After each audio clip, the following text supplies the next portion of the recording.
December 5, 1945. 5 U.S. Navy Avenger torpedo bombers, known as Flight 19, take off from Fort Lauderdale, Florida. It was supposed to be a routine 2-hour training mission over the Atlantic, but something went terribly wrong. The 5 planes, with 14 men aboard, vanished without a trace, becoming one of the most enduring mysteries of the Bermuda Triangle. What really happened to Flight 19? The mission, called Navigation Problem Number 1, was a standard combat and navigation training exercise. The flight leader was Lieutenant Charles Taylor, an experienced pilot with over 2,500 flying hours.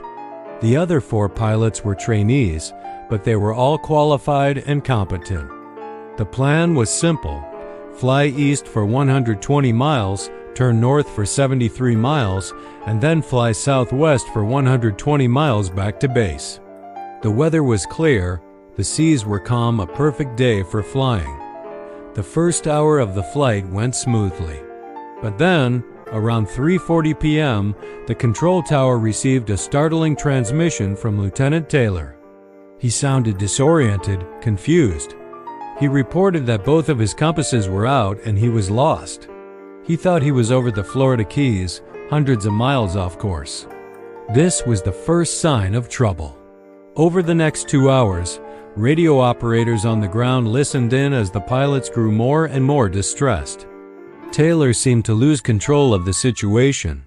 He mistakenly believed they were flying over the Gulf of Mexico and ordered the squadron to fly east, deeper into the Atlantic.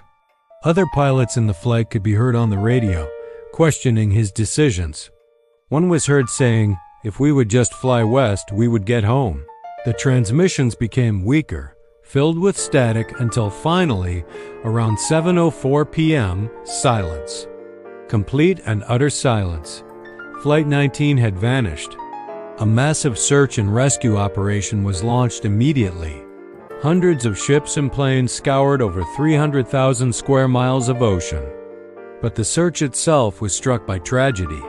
A Martin Mariner seaplane, carrying a 13-man rescue crew, was dispatched to search for the missing squadron. Just 23 minutes after takeoff, it too disappeared from radar.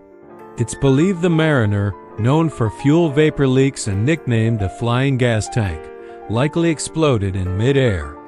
But no definitive wreckage was ever found for either Flight 19 or the rescue plane. So, what happened?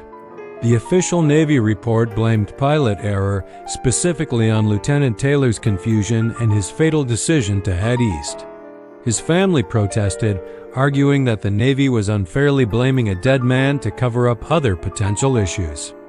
Since then, dozens of theories have emerged. Some point to the unpredictable and violent weather that can suddenly appear in the region. Did they fly into a freak storm that overwhelmed the planes? Others suggest equipment malfunction. Could all 5 planes have suffered simultaneous compass and radio failures? It seems unlikely, but not impossible.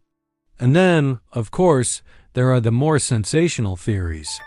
The Bermuda Triangle has long been associated with strange magnetic anomalies that could supposedly disrupt navigational equipment.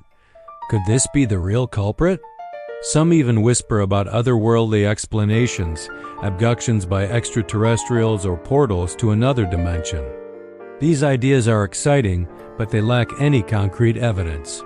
Decades later, the fate of Flight 19 and the 27 men who disappeared that day remains one of the greatest aviation mysteries of all time. No wreckage has ever been definitively identified. No bodies were ever recovered. They simply flew out into the blue afternoon sky and never came back.